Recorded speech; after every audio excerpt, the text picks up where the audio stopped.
Saya banyak berdiskusi dengan teman-teman di sebelah sana. Dan mereka meyakini tidak akan terjadi yang namanya angket. Pertama ada sandera politik.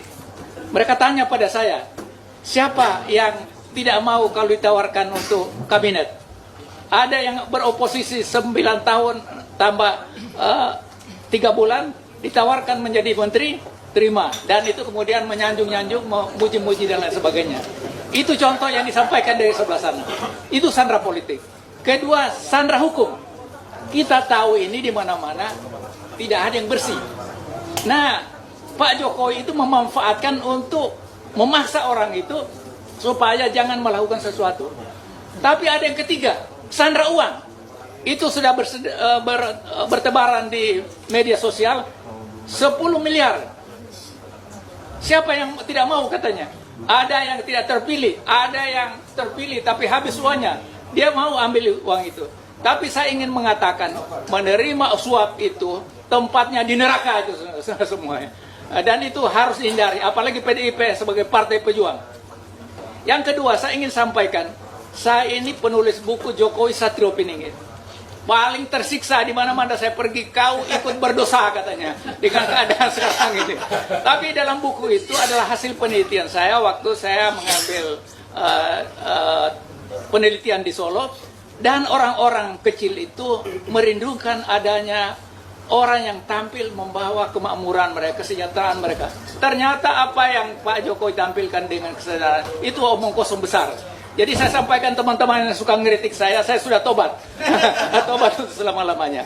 Kemudian, saudara-saudara, ini masalah yang harus diwaspadai, penjagalan angket.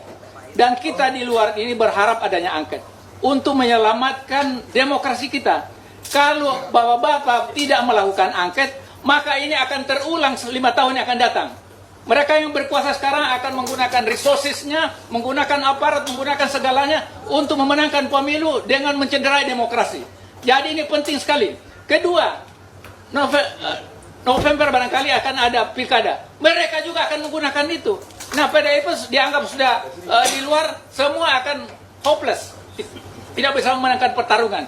Jadi menurut saya inilah momentum yang sangat penting PDIP untuk mengambil peran. Anda akan didukung oleh rakyat. Anda di luar saja, karena lebih berharga Anda di luar daripada Anda bagian dari komplotan yang merugikan rakyat. Jadi itu barangkali Pak Masinton tidak usah ragu, nanti kita sama-sama Pak untuk berjuang di luar untuk membawa perubahan yang lebih baik. Jadi menurut saya inilah kuncinya PDIP. Tadi malam saya ketemu dengan Pak Mahfud, dia bilang Ibu Mega itu setuju katanya, tapi radanya kelihatannya orang lain yang mengambil peran. Nah, saya berharap teman-teman di DPR itu mengambil peran untuk meyakinkan Ibu Mega bahwa inilah saatnya kita menyelamatkan negeri ini dari dinasti politik yang merusak negeri ini. Terima kasih. Lanjutnya, ya kan Mas? Ya. Sama? Lanjut, ya. Assalamualaikum warahmatullahi wabarakatuh.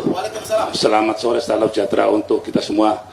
Yang saya hormati Bang Andrian, Bang Arya Bima, Bang Masinton, Bapak-bapak ini tidak diragukan lagi integritasnya. Yang perlu digarisbawahi oleh kita semua, ya Pak Bang Ahmad Yani, kita udah lama berteman gitu loh.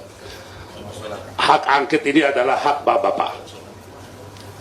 Kami sebagai rakyat, saya terus terang mewakili 440 kabupaten kota CDOB, calon daerah otonomi baru.